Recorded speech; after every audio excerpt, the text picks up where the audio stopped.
Well, good afternoon, everyone. As well as the Health and Social Care Minister, today I am pleased to have with us the Minister for Education, Sport and Culture, Dr. Allinson, Dr. Henrietta Ewart, our Director of Public Health, who is becoming a regular and popular guest, and last but not least, Linda Thompson, who's our Clinical General Manager for Children, Women and Families at the Department of Health and Social Care. Today I would like to cover two important and emotive issues. The first being the return of our residents and secondly schools. Before we get into these areas, I would like to invite the Minister for Health and Social Care to cover today's statistics. And I know that the Minister also wants to address a couple of issues that came up over the weekend. So over to you, David. Thank you, Chief Minister.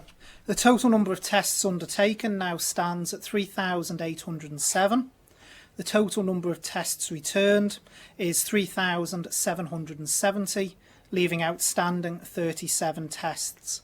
There have been no new cases confirmed today, so that leaves the total number of cases at 330, and active cases remain at 37. One of the issues I want to address is we've been getting a lot of queries in relation to childcare for those returning to work. Childcare is covered by Section 5(1)(r)(2) of the Prohibition of Movement regulations. So childcare can take place by family members for the purpose of someone going to work, but only for the purpose of someone going to work. That means physically going out to work, not related to home working. Children have to be dropped door to door and collected door to door, and any accompanying adult can't enter the other household. Also, it's care at home, so not a social opportunity to go to the park, etc. Equally, for clarity, childcare should not be undertaken by any family member who is self-isolating or has received a shielding letter. Thank you, Chief Minister.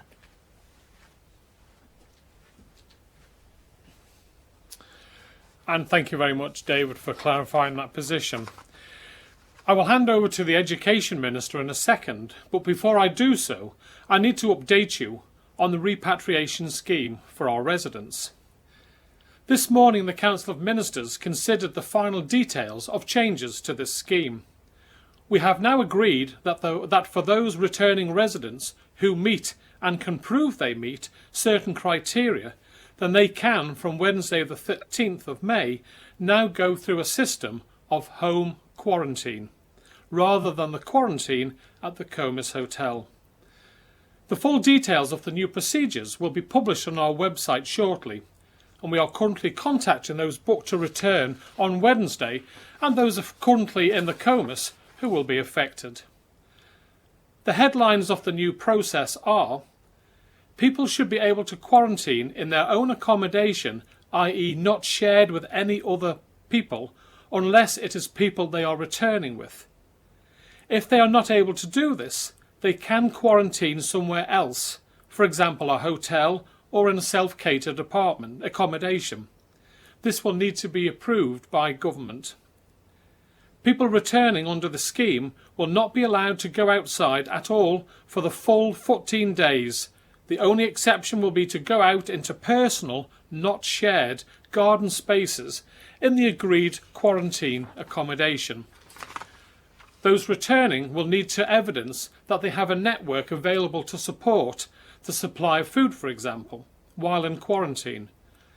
The Department of Health and Social Care will issue legal directions that detail the requirements around quarantine and the penalties in place.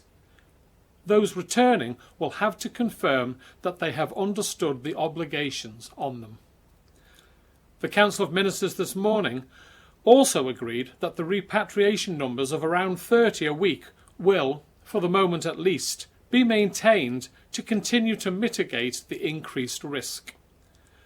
We also agreed that the number of sailings would continue to be weekly and from Heysham only. We are not ready to approve any other routes at this stage. Those returning will continue to be given a health check in the United Kingdom prior to sailing.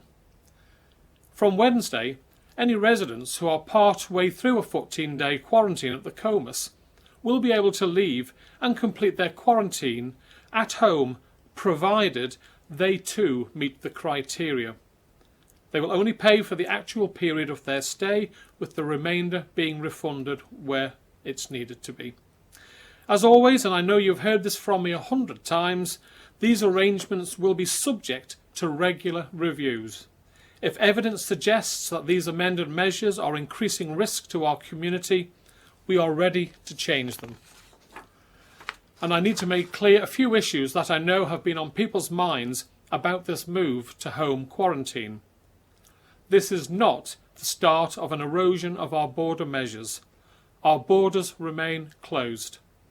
Residents returning will be made 100% clear of their legal obligations. These, like other laws in place to protect people during this pandemic, will be enforced by the police. I would now like to move on to the question of schools. I know this is an emotive issue, and we are trying to hit a difficult balance. We want to ensure that any return to school is safe for our teachers and our children. We also recognise the need to ensure that our children's education does not suffer more than it needs to. There is, of course, also the question of children returning to school being important to those people who may be able themselves to return to work. The Council of Ministers has been clear that we want to get this right, not rushed. I would therefore like to hand over to the Minister for an update and a look ahead. Thank you, Alex. Thank you, Chief Minister. Good afternoon. Around the world, there are rays of hope now showing. Due to your actions and determination, our island has managed to drastically reduce the spread of the virus. But despite our best efforts, people have become ill and some have tragically lost their lives. The Isle of Man government is more than aware of the costs of the actions we have taken together for you and your families. People have lost their jobs, have suffered financially, businesses have folded, and some now face an uncertain future. Others have had to deal with the stress of not being able to see loved ones, of having to work from home, or having to deal with self-isolation or shielding from harm. Many children are starting their 8th week away from school, separated from their teachers and classmates, and having to make sense of a very different world than any of us expected. We know the strain this has placed on our young people and their families. Children who were not seen as vulnerable are now. That is why last week's publication of the Stay Safe strategy was so important. It showed how we as a nation can gradually adjust the current restrictions and emerge out of the recent darkness.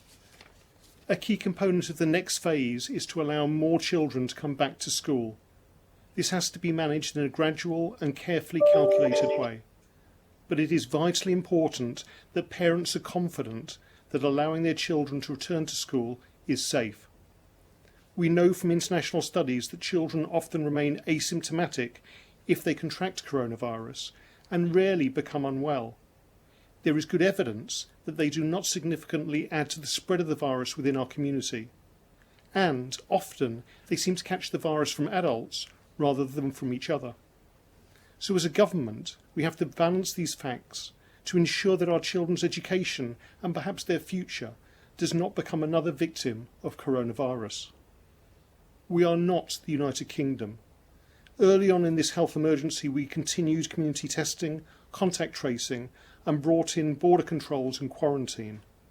We have expanded on-island testing and now have a strategy in place to test all symptomatic key workers or members of their family. This will include teachers and other educational staff. We have devised policies for enhanced cleaning of schools, physical distancing, extra hand washing and hygiene measures, and an island-wide policy for staff regarding masks and other form of personal protective equipment. There are logistical challenges to welcoming more children into our schools, but with the right support and backup, we can do this together. I would now like to ask our Director of Public Health, Dr. Ewart, to say a little bit more about steps underway to make our schools as safe as possible. Thank you, Dr. Ewart. Thank you. You've given the broad outline of the steps underway already in terms of looking at how risks can be assessed in individual school buildings and with individual classes and year groups to bring in social distancing as far as possible, both in the actual classroom and also in common areas. That might include things like thinking about a one-way system, staggering when different classes change periods in the timetable so that classes aren't mixing up when they pass through shared corridor areas. Similar approaches would be taken around things like queuing for meals and managing playground access. And of course, alongside that needs to go regular hand washing opportunities, being careful about cleaning down, sanitising surfaces regularly and maintaining high levels of respiratory hygiene as well as hand hygiene.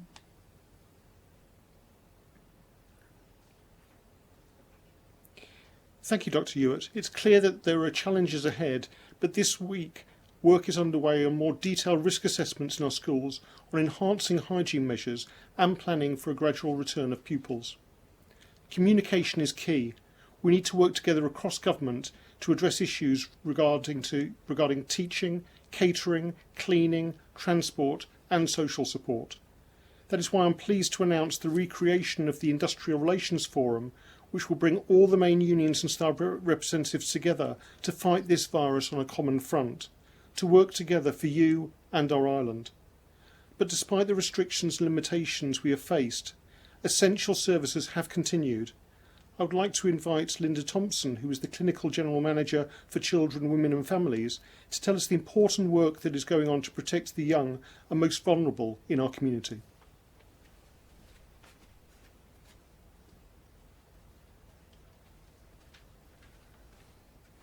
Thank you, Minister. The Care Group for Women, Children and Families has been working tirelessly to continue to deliver services for the island that are both safe and child-focused.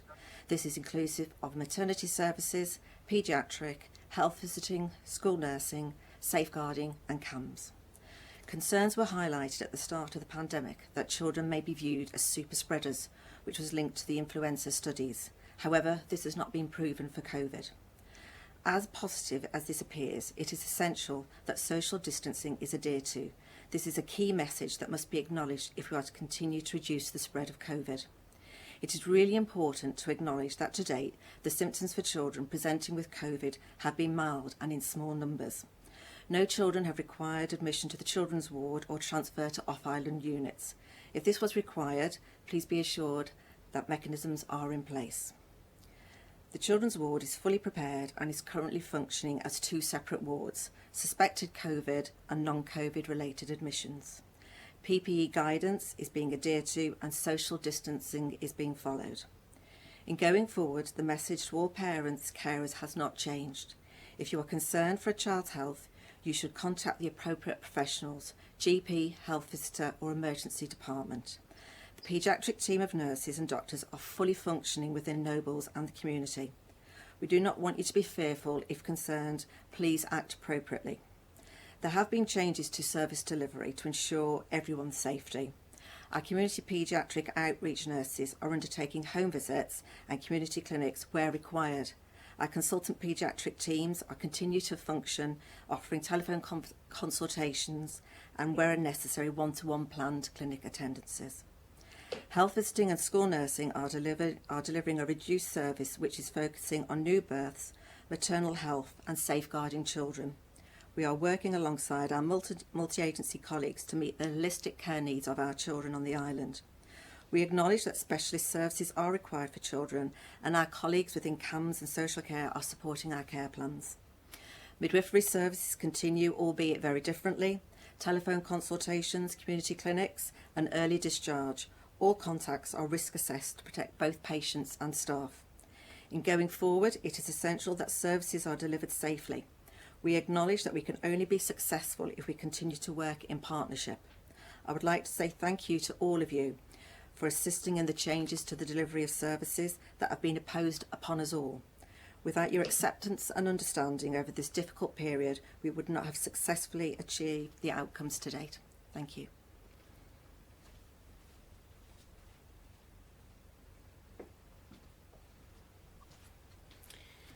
Thank you, Linda, and for everything you and your colleagues are doing to keep us safe. The early years team and registration inspections team are gathering feedback from and working with nurseries, playgroups and childminders in order to provide further guidance and support as they plan to reopen when they are ready, or gradually increase the numbers of children attending their settings if they have remained open for vulnerable children and those of key workers. The most vulnerable children will be prioritised. Childcare is vital, and as we adjust to the new Stay Safe agenda, we need to start expanding the provision of services for working families. I would like to thank all those who work in our nurseries, our childminders, teachers, special unit staff and cleaners, catering staff and caretakers for their work and care over the past difficult weeks. I would also like to thank our head teachers for their advice and leadership over the last 7 weeks, for the work they have done to teach and support children at home and reassure and protect those pupils and members of their own staff who have had to self-isolate. Everything that can be done will be done to make our schools safe. Now is the time to move forward, to reclaim the education of our children and start the slow, careful process of opening up our schools. This will not be done with haste, and every step will be with a view to the current health situation and the safety of everyone. If your child can stay at home, they should stay at home. But our first step will be to support the children of parents in the construction, trades and horticulture sectors. If you need your child to return to school, please contact your head teacher this week so that they can discuss your needs and start planning how they can be accommodated. Once we know the number of children who need school, we can complete the arrangements to welcome them back. This is the start. The next phase will be to invite those from years 2 and 6 back to their primary schools and years 10 and 12 back to their secondary schools. All this will take careful planning and can be delayed at any time if the health situation changes on our island. But with the dedication and enthusiasm I have seen in our teaching profession over the last 2 months, I know we will succeed together. Thank you, and I would now like to hand back to the Chief Minister.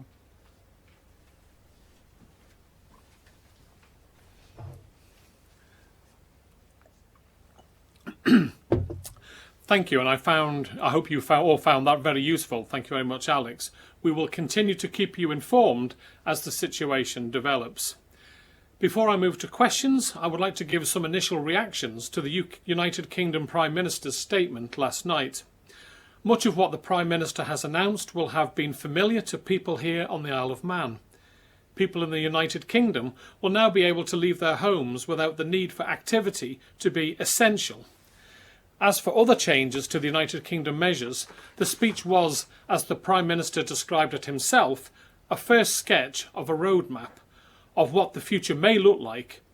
He suggested that June might see a phased reopening to schools and shops, and that July may see some hospitality returning. While of course of interest to us, the changes to the United Kingdom measures do not change our own decision making. We will continue to make Manx decisions and find Manx solutions for our Manx situation. One aspect of the announcement that I know caught the attention of people here was when the Prime Minister said he was serving notice and that it would soon be time to impose a quarantine requirement on people arriving into the United Kingdom. Now, there are a number of details still being worked on at the UK end, and we are of course in touch with them on this. What is clear so far is that people arriving into the United Kingdom from other parts of the common travel area, so the Republic of Ireland, the Channel Islands and the Isle of Man, will be exempt. Just in case there is any confusion here, this is a United Kingdom decision about people arriving into the United Kingdom. This does not affect our own processes for people arriving into the Isle of Man. Those processes are ours.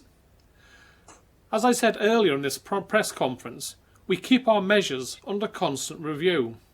But for the moment at least, I cannot envisage a return to an unhindered flow of people between the United Kingdom and the Isle of Man happening any time soon. I will now take questions. And first I have is Chris Cave from Energy FM. Chris.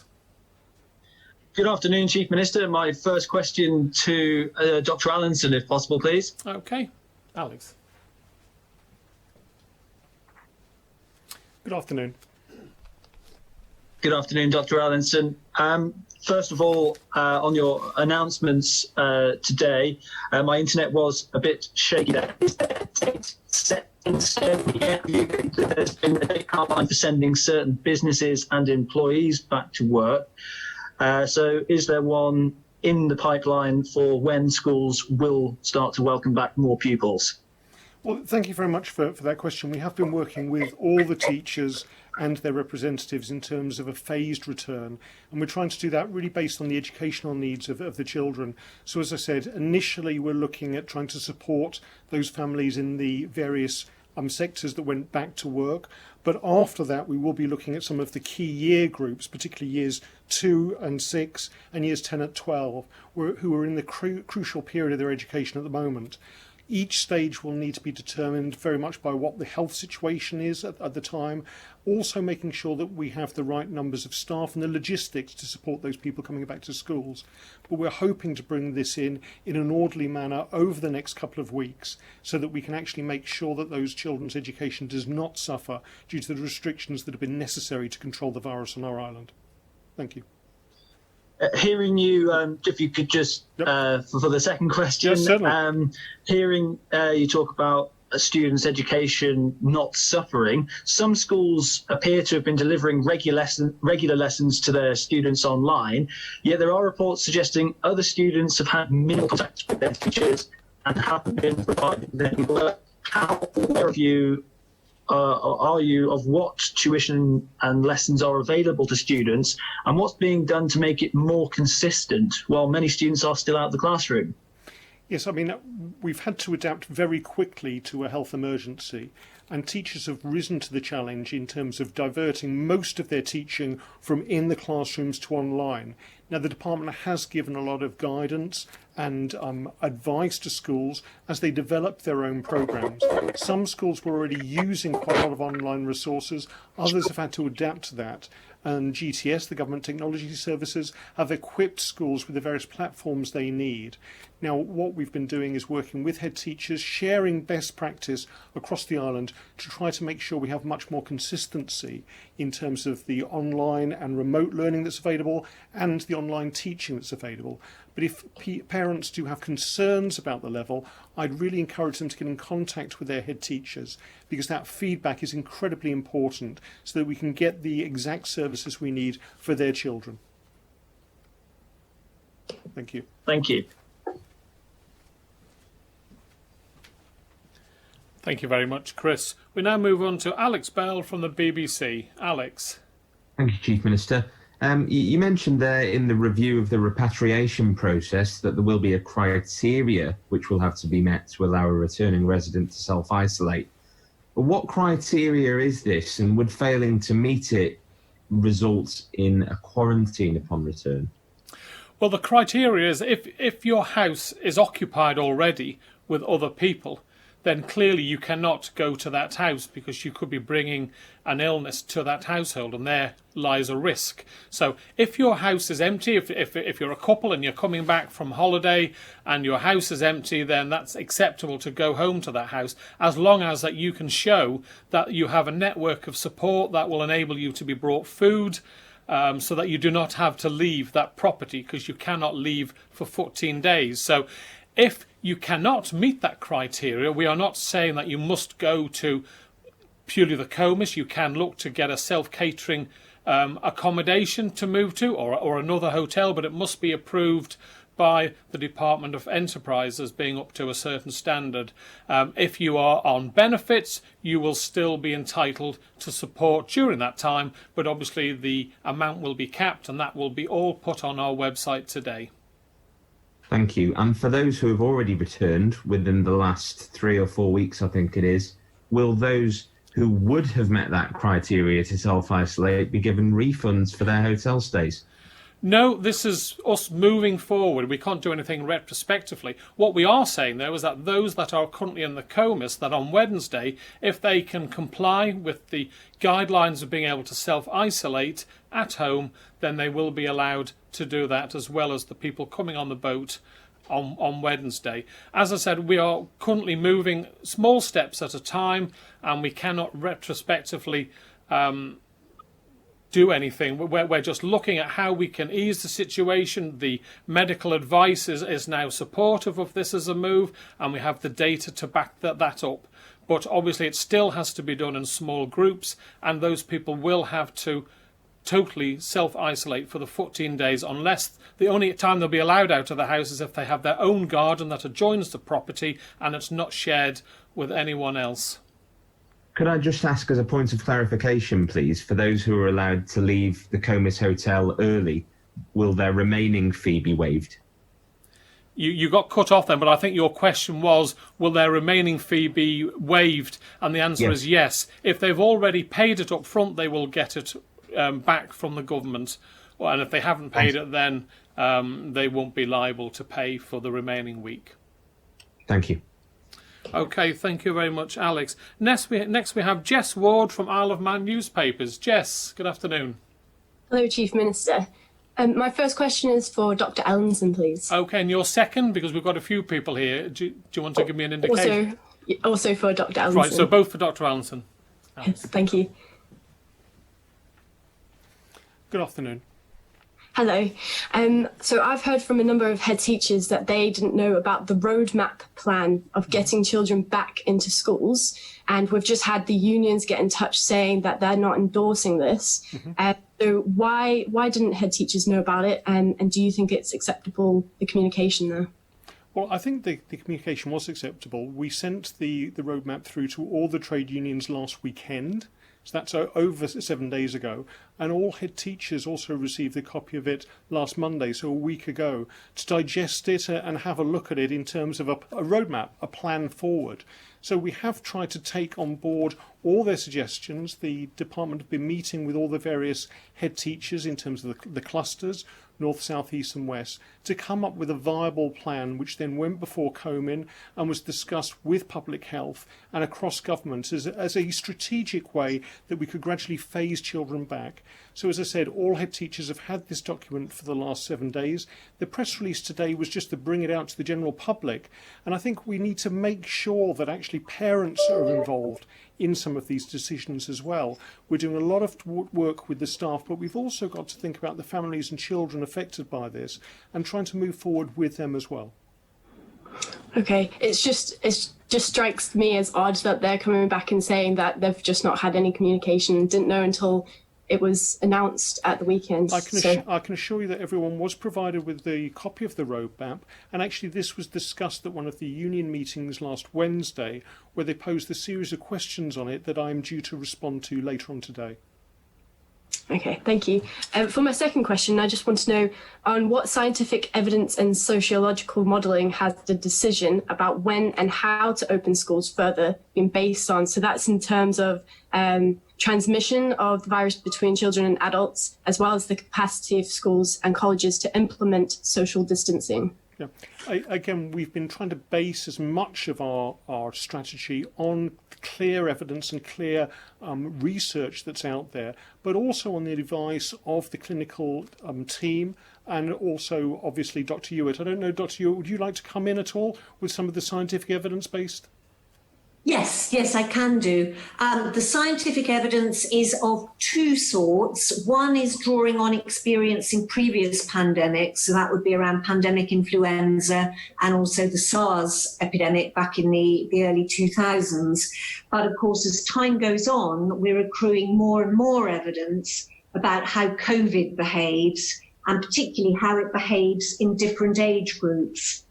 So we are now reasonably confident that actually COVID infection is seen much less frequently in children than it is in older age groups. And when it is seen, it tends to present with much milder symptoms than in adults. Now, where do children get infected? The evidence is now stronger and stronger that children get infected in households where someone else is already COVID positive. There isn't the evidence for this sort of spread within a school setting and then children taking it out of the school setting to spread further afield. And then finally, the final piece of evidence that again is getting stronger from multiple sources is that children spreading infection to adults is uncommon, and that includes in the school setting. And there have been one or two quite striking episodes based on particular outbreaks. For example, one in France, where an infected child actually managed to attend 3 different schools while they were symptomatic. So they were coughing and, creating droplet risk of infection. Across those 3 schools, they had 112 contacts, but there were no secondary cases in any of those.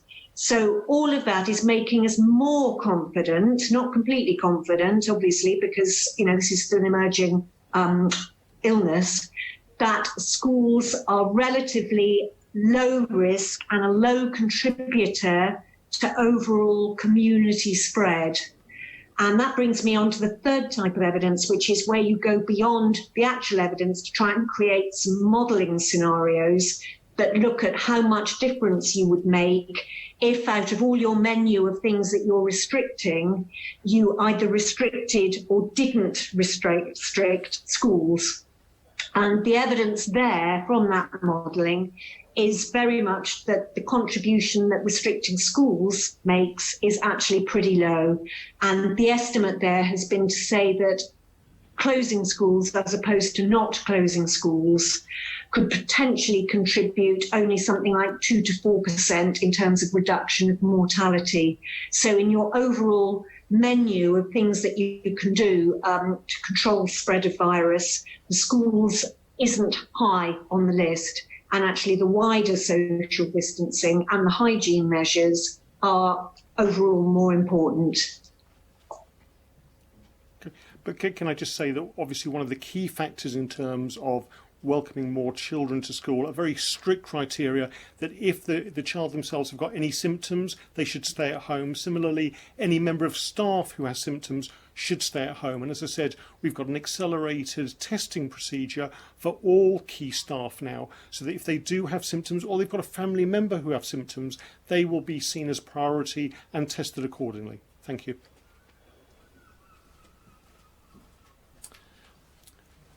And thank you very much, Jess. We now move on to Amanda Cashmore from Jeff the Mongoose. Amanda. Good afternoon, Chief Minister. Last night, Boris Johnson announced that there will be a quarantine for those travelling into the UK from other countries. All Manx residents who are coming from further afield have to isolate for 2 weeks in the UK before they isolate again on the island. Well, obviously, the UK are a little bit sketchy on their full detail yet. I've read the 50-page document today. I think on page 29 it tells you about international travel, where it mentions the Isle of Man as being exempt from our residents going into the United Kingdom. Now, obviously, I have my regular weekly meetings with the United Kingdom government, and I have put over the situation of a Manx resident who's maybe trapped in India, eventually getting back to the UK, and I think it would be unreasonable for them to have to wait 14 days and then have to come back to the Isle of Man, where we would insist on them having 14 days in quarantine. So I'm fairly cautiously confident that we will be able to have agreement that if you come into the United Kingdom and you're close to getting back to the Isle of Man, you will then go straight through our coach to the boat and then back to the Isle of Man. You won't have to do the full 14 days before you get moved. It's the same we do with anyone coming to the Isle of Man who wants to go back to the UK. If they don't have to do the 14 days if they're going straight back to the boat. So this is obviously something we're working on at the moment with the United Kingdom government, because they themselves do not know how they are going to exactly work this scheme, but they have been very helpful in exempting the Isle of Man from any of our residents going to the UK, and I'm cautiously optimistic that we will have a satisfactory outcome when they come up with their detail, because they are aware of any perceived problems that the Isle of Man has already put forward to them. And obviously my colleagues in Jersey and Guernsey have also stressed this point too, Amanda. Thank you very much. And my second question is for Dr. Allinson, if that's okay. Okay, Alex. Good afternoon. Good afternoon. You mentioned in your speech that there will be a teacher testing strategy. We've been told that the tests are less reliable if the person is not shedding the virus. Could you outline how the strategy might work? Okay, so what we've done through public health is devise a key worker programme for Isle of Man government staff who are at risk perhaps of either getting coronavirus or maybe are essential staff who need to come back to work relatively soon. So with public health and the senior clinical group, the strategy is that if a member of staff shows symptoms of coronavirus, they will be tested. Obviously, if that test is positive, they and their household will be asked to self-isolate for 14 days. But if that test is negative, then a further test will be done in 24 hours. And if that is negative as well in somebody with symptoms, then it's very conclusive that they do not have coronavirus and can come back to work. Similarly, if one of their family members has symptoms that might suggest coronavirus, rather than isolating the entire household, they again will be tested through the 111 number in the same way as the rest of the population, but with the impetus to make sure that we can keep essential services working, whether that be in our schools, our hospital or elsewhere. Thank you very much. Right, thank you very much, Amanda. And now we move on to Tim Glover from Manx Radio. Tim. Pastor, my Chief Minister, it's the Education Minister and the Health Minister, or the Health Minister and the Education Minister. OK, I'll leave them to decide which order they want to come in. David first. We'll give Alex a break for a minute, Tim, and I'll go first. Thank you, Minister. We heard from you this morning and you touched on Abbotswood and the fact that the remaining residents there were going to be moved out of the home tomorrow, I think was what you said. Can you just explain, because you said things had changed very quickly, what has changed to bring on this decision? Well, I'll give you a full response to it, Tim, if I may. DHSC, first of all, has a legal duty of care to the residents that are currently in the home. Our preference would have been, and always has been, for residents to remain at Abbotswood, because we do recognise that this is their home and any move is difficult for residents, particularly around nursing care. With the number of investigations already underway regarding the circumstances that led to the suspension of Abbotswood licence, DHSC had asked for a suitable proposal in order to consider keeping residents in the home, because we have to remember we don't own the building. So in order to operate out of that, we require a lease arrangement. We did receive terms, but to be quite frank, those terms were unacceptable and not value for money for the taxpayer. And DHSC cannot continue to provide services from a building without any lease or any other contractual arrangement in place, including the fact that there's urgent remedial works in order to secure the safety of residents that needed doing beyond the next few days. So our priority now is to safely transfer the remaining residents, and we will then carefully work with families to identify future new nursing and residential homes to meet their individual needs. I know there's also been some questions about what engagement have the families had, so I'd just like to raise that now. So in terms of engagement with the families of those residents that are still in Abbotswood, the department contacted families direct at the earliest opportunity. There was a conference call attempted with all the families on Saturday, which due to technological issues, as we even sometimes see at this press conference, didn't actually work out. So instead, the chief executive of the department rang each individual family in person to talk through with them and answer questions. And families have also been written to by the department, and I believe a further letter will be going later today. So, of course, families will be involved in any decisions around long-term care and the placement of their loved ones, and those conversations will have to be ongoing. Thank you. If I could speak to Dr. Alex Allinson.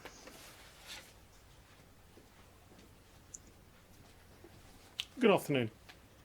Good afternoon. We only got a statement 15 minutes or so before the press conference started from 7 unions who are saying They have not had regular meetings with teachers and unions in the lead up to the production of this document, that is the Roadmap for Education, and it's misleading of government to suggest otherwise. The roadmap is lacking in practical support and guidelines and raises more questions than it answers.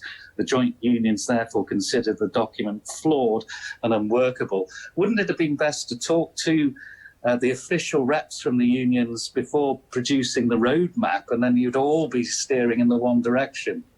Well, talks have been ongoing with all the union representatives, but also with those teachers on the ground who are providing services at the moment through the hubs. And if I can just say, in terms of the roadmap, as I said, that was circulated to all the unions and the teachers over a week ago. They've had a discussion with it, and it is just that. It is a roadmap.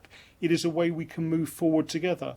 But it's not the full picture. We've also produced work in terms of physical distancing in schools, in terms of hygiene levels in schools, in terms of hand washing.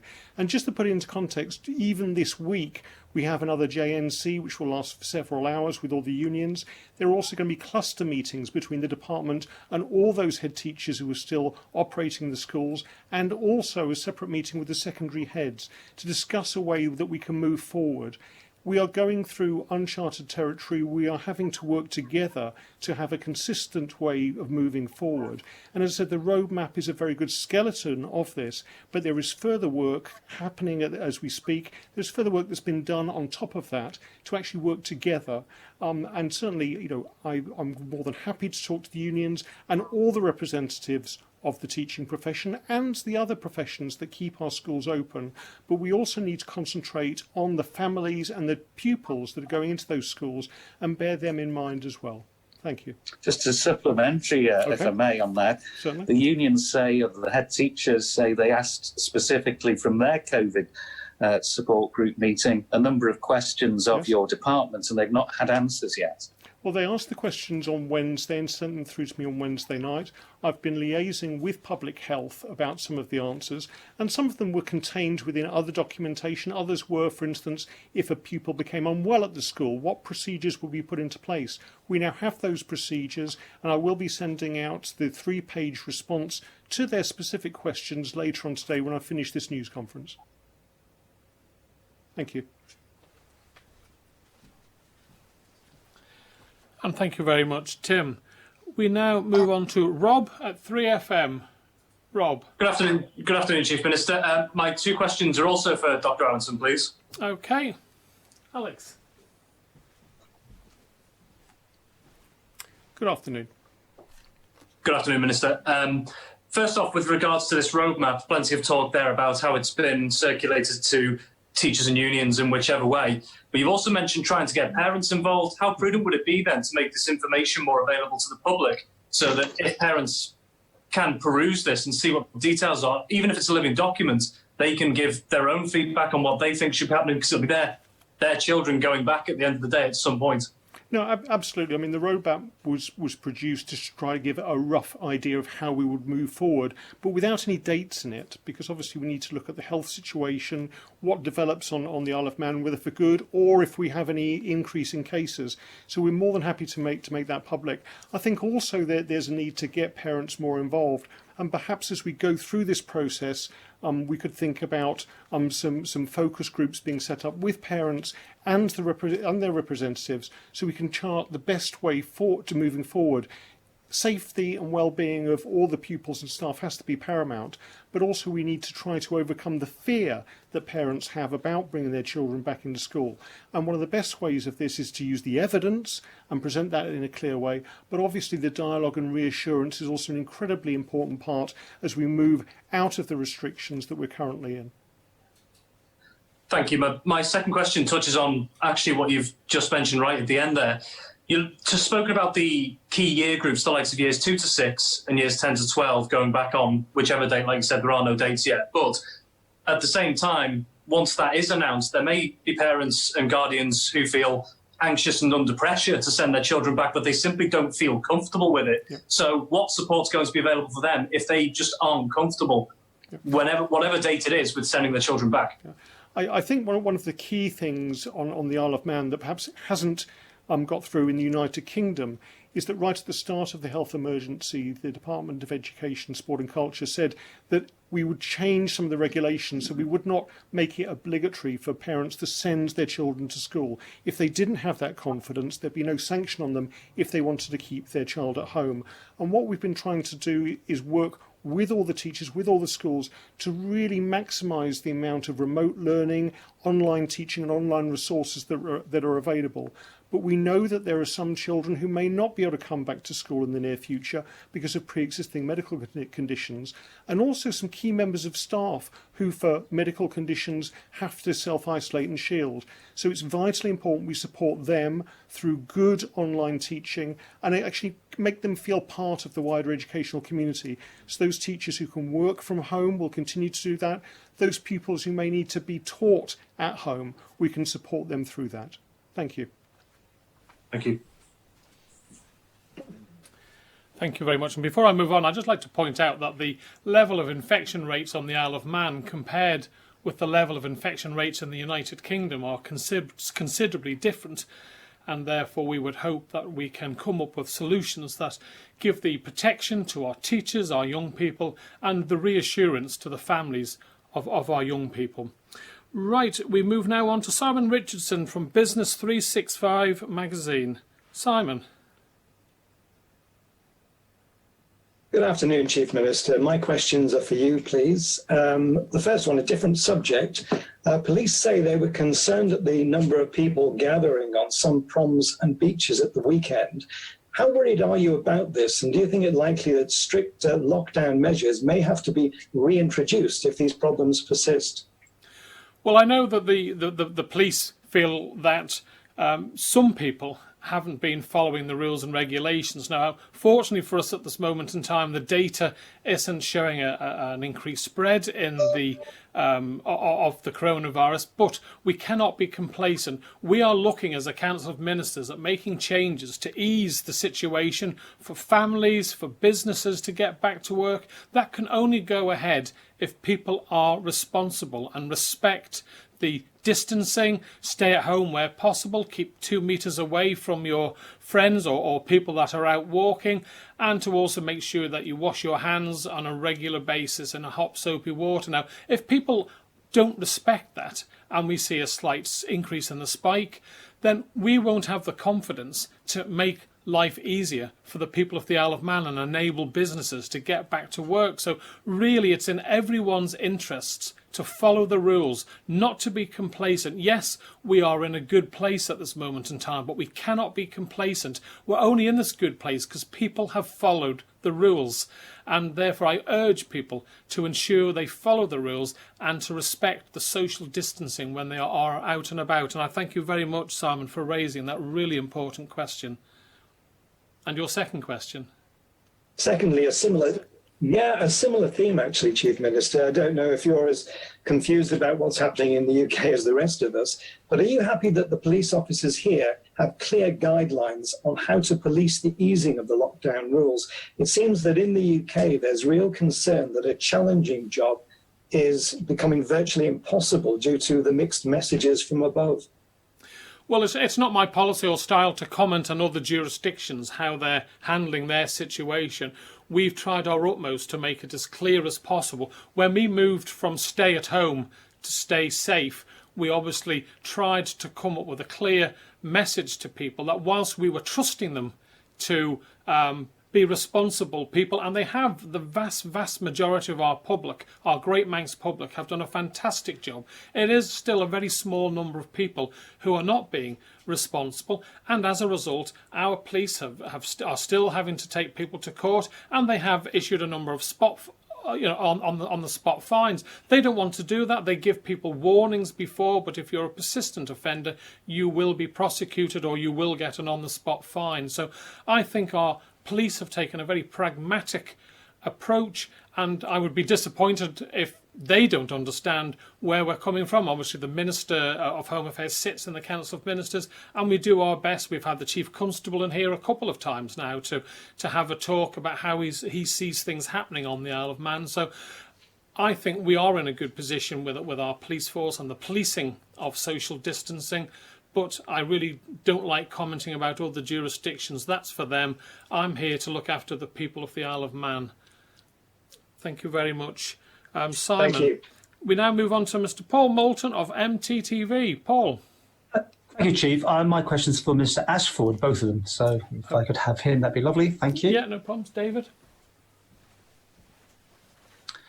Good afternoon, Paul. Good afternoon, Minister. I need to return to the nursing homes. I've had a lot of people onto me, and things, especially obviously Abbots Wood. I'm limited. I know what I can ask you here, but is it true that when they get moved tomorrow, they go to Newlands, which is only a halfway house, and these people will then be moved again to the final place? I think we have covers, but there's an incredible amount of worry from the staff because they know these patients so well. And we've talked about how this can really upset them. Is this really the best way, not going direct from one place to another rather than to go through a middle place, which just puts more pressure on these poor patients? Unfortunately, Paul, there's not the time to be able to do a direct changeover because, as I just explained when I answered the question for Tim before, the HSC cannot continue to operate out of a home that it has no agreement, no lease agreement to be able to operate from. So we have no choice but to do it in intermittent steps. The thing I need to make clear, though, is that the DHSC staff that have been in the home, that have been working with them, that those staff will be transferring with the patients. So we will be utilising both Newlands and what was previously the private patients unit that has also been set up to be able to cope with admissions there. But there is no practical way of being able to go straight from Abbots Wood into other homes. This is something that needs to be done in a proper managed way for the sake of those residents. None of this is ideal. As I said in my opening statement, the ideal solution would have been for them to be able to stay put, but an agreement has not been able to be reached. And on that, some have been potentially put into the COVID ward at Newlands, and they have no sign of it, and they've been tested, and there's been reaction all day today about that. Well, hang on, Paul. Let's just be very clear here. I've just said that it's split between Newlands and the PPU. We will not be just placing people who haven't got COVID into a COVID ward. That actually is not going to happen. That's what the relatives were told. So, I mean, they're well, only going I'm sorry, that's not what they've been told. And also, right. You're not quite understanding the setup of Newlands either and how it's laid out there. Okay. And you did bring out that big statement when questioned by Tim about Abbots Wood. Why didn't you just say that in the first place? Why did you have to be pushed to make that information? It seemed to me that this is a press conference, and that was very much part of what you could have said at the beginning. If we hadn't asked you about Abbots Wood, you may not have even read that statement. Well, one of the things I've made quite clear, Paul, all along with Abbots Wood, is things will be released as and when they're asked for. We're not just going to proactively go out with a load of information. What's important is dealing with the families. It's the families that matter, and also obviously the people within Abbots Wood. They are the people we are communicating with primarily. Now, I know there's a lot of public interest in what happens with Abbots Wood, and if I'm asked a direct question, I will give an honest answer to it. But the primary communication is with the families and also the patients within Abbots Wood. Okay, and my other question to do this other nursing home. Clearly now, I know where it is, you know where it is. You say you still can't make it public, but it's everyone running off to make phone calls frantically, making sure their loved ones are okay. I hear that only half the people are being tested within the complex, and the person that was tested positive has been moved to Newlands. Yes? Yes, the person who was tested positive has been moved to Newlands. I think I said that in answer to the question at the last press conference where this was raised. In relation to those who've been tested, the people who've been tested are those that would have been in contact with that individual. Which again, I'm pretty certain I said at that press conference that we'd done testing in the home, targeted testing in relation to people who would have been in contact with that individual. And all of those tests have come back negative. But you wouldn't want to test everybody then? Well, not if they've not been in contact with that person, Paul, no. Because there'd be no point in testing people who haven't had any contact. Well, it's a nursing home, I'm sure that by the very nature of it, things transfer, don't they? So, but the key point is all the tests that have been done have come back negative. If we'd started getting other positive cases, then obviously that would change the picture. But we've not had any other positive cases confirmed. And sorry for taking up so much time, but were those tests that proved negative, were they sent off for Manchester for double checking because you were a bit worried, not you, but people were worried that they had all come back negative? No, Paul, we don't need to do double checking. We have a proper test centre here, up and running, that has been validated all along. We don't need to start sending things off for double checking. They have come back as negative. Thank you.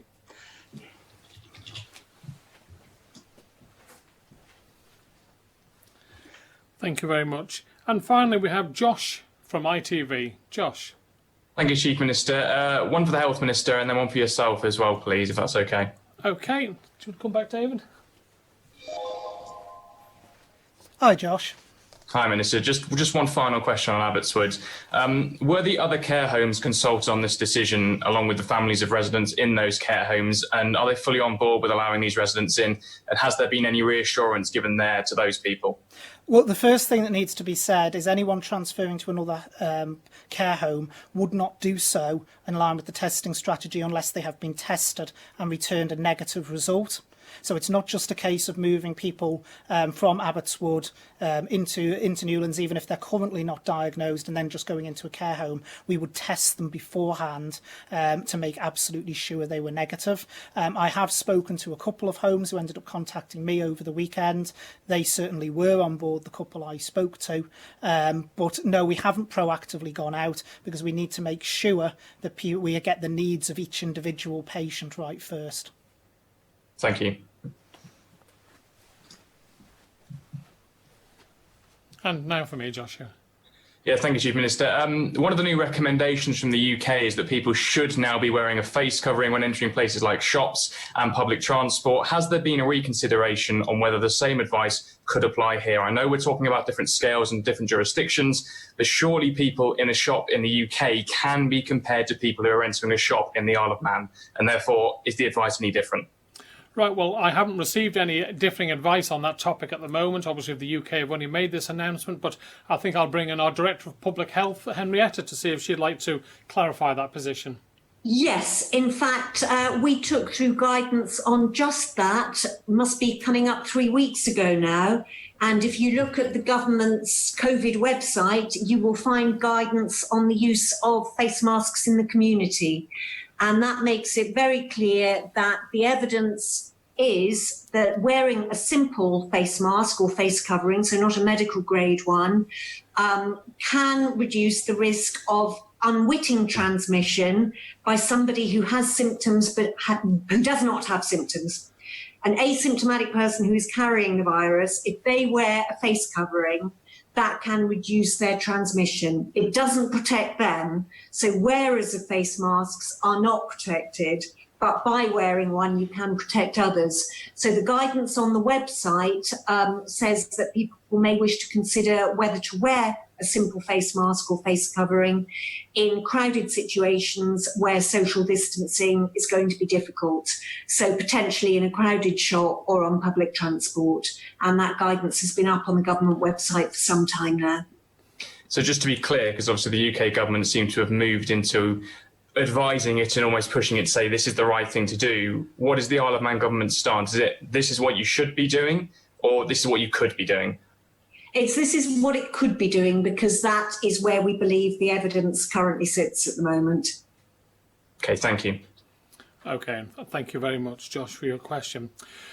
Before I go, I won't be doing any shout-outs today. It's been a long briefing today. But before I go, a quick look at the week ahead. Things are, of course, subject to change, but as things stand, tomorrow we will be marking International Nurses Day, which this year also marks the 200th anniversary of Florence Nightingale's birth. On Wednesday, we would like to focus on questions relating to health and safety at work. Thursday, I hope to take you through decisions taken at the Council of Ministers that morning, and we will also update you on infrastructure matters. And Friday, we will focus on cyber security. So please keep tuning in, follow us on Twitter or Facebook, visit our website. Remember the basics that have got us here. Stay in if you can, and if you can't, and if you do go out, please respect other people's space in the same way that you want them to respect yours. Have a good week. Be proud of what you have achieved. We have a long way to go, but we have achieved a lot. Stay safe, everyone. Thank you.